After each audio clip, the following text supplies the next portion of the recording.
We turn now to breaking news out of High Point. This is the 1200 block of Montlou, where we know there are 5 victims in stable condition. They are investigating this as a possible drive-by. Again, breaking news happening out of High Point. Police on the scene of their 3rd shooting in less than 24 hours. Our Steve King live in High Point with the details. Steve, you just talked to authorities. What exactly did they tell you? Brandon, well, police say that someone fired multiple shots here in the 5 Point area of High Point. You can see behind me as the investigation continues, many shell casings on the ground here in this shopping center.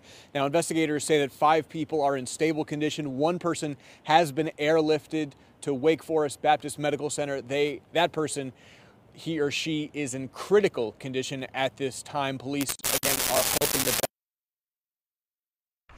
stable condition. Some are at Moses Cone. Some are one is at High Point Regional. Police are working to find out their exact conditions. Now, this incident happened around 4:30 this afternoon on an already busy day here for the High Point Police Department homicide investigators.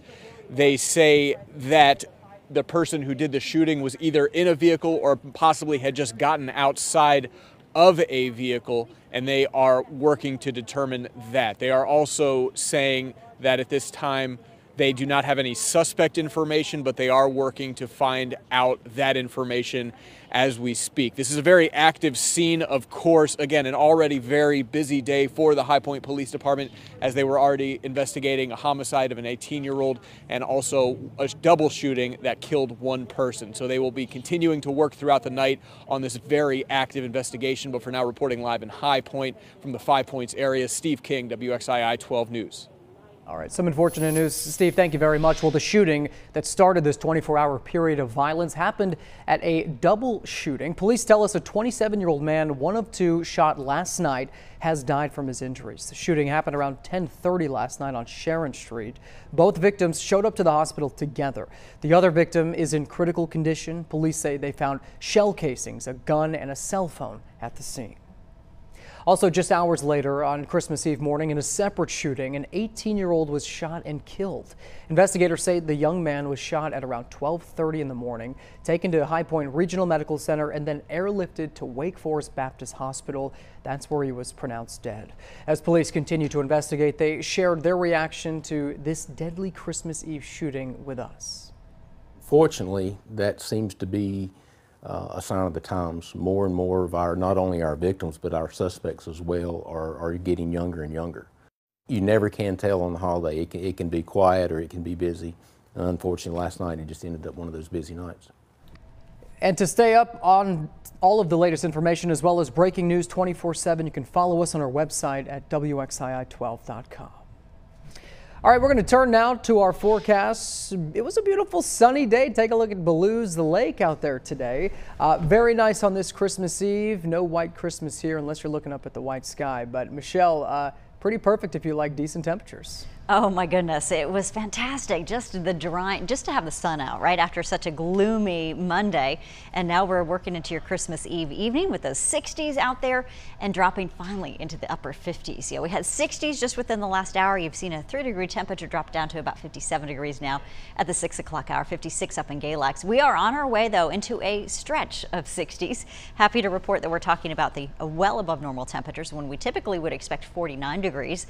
We'll take you back into that flow ridge here of high pressure aloft. So we have a quieter pattern, and when it comes to those lows that have been dropping in to bring in some shower chances for us, things will quiet down for us and be mild. We've got you at 59 a little later as we're now dropping into the mid and upper 50s. We're going to cool more quickly. We're going to see 48 degrees around 9 o'clock, and then we're heading into the 30s toward midnight as we expect to see some near freezing temps. But highs today hit 65 in Reidsville, 64 officially in Greensboro. That is not a record-setting temperature. You know, back in 2015, we'd actually hit 72, if you remember, just a few years ago now.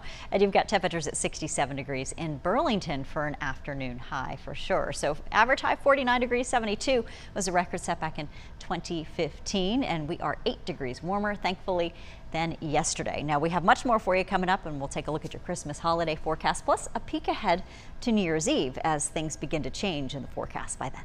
All right, Michelle, thank you very much. Well, we're going to turn now to Greensboro, where officers arrested a man they say was, quote, extremely intoxicated when he tried to enter a wrong house last night. 32-year-old Jacob Falzone told police he thought he was at a friend's house for a party. That house was 2 blocks away. Police say Falzone was trying to gain entry through the back door of the house, and the 92-year-old homeowner slammed the door on his fingers. Falzone was treated by emergency medical services, then arrested for breaking and entering, as well as some damage to that property, too. Well, an arrest in Charlotte as rapper DaBaby steps off the stage and right into handcuffs. Police arrested the rapper, whose real name is Jonathan Kirk, last night. Still unclear if police were waiting for him or if something actually sparked that arrest. Officers say DaBaby was cited for having a concealed weapon, marijuana, as well as resisting arrest. The rapper says police tried to make him look bad in front of his daughter right before Christmas.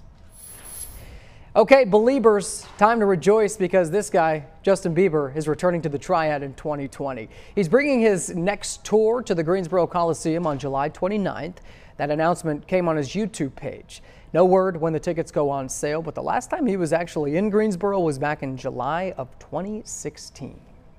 Trader Joe's is recalling 2 popular food products right before the holidays because of listeria concerns. The company is recalling its egg salad and old-fashioned potato salad. The products that could have been contaminated have a use-by date of December 27th. The FDA says no illnesses have been reported. The recall is out of an abundance of caution. Anyone who bought these items can throw them away or take them back to Trader Joe's for a full refund. Happening now, a record number of travelers are making that last-minute dash to get home for the holidays. More than 115 million Americans are on the move today by car, train, and plane. The travel is treacherous, though, in many parts of the country. Heavy rain, flooding in the southeast, delayed or canceled dozens of flights. Like I said, at least 100 million Americans are driving to their destination. Said it was delayed by 2 hours, and then we switched flights on the app. And now we really don't know what's going on. Definitely have a lot of activities, and tablets are great, and videos, and just things to do along the way. Experts say congestion on the roads will be lighter than normal, with people extending their time off and kids out of school for winter break. But later this week, travel times on the roads may be double or even triple in some cities during rush hour.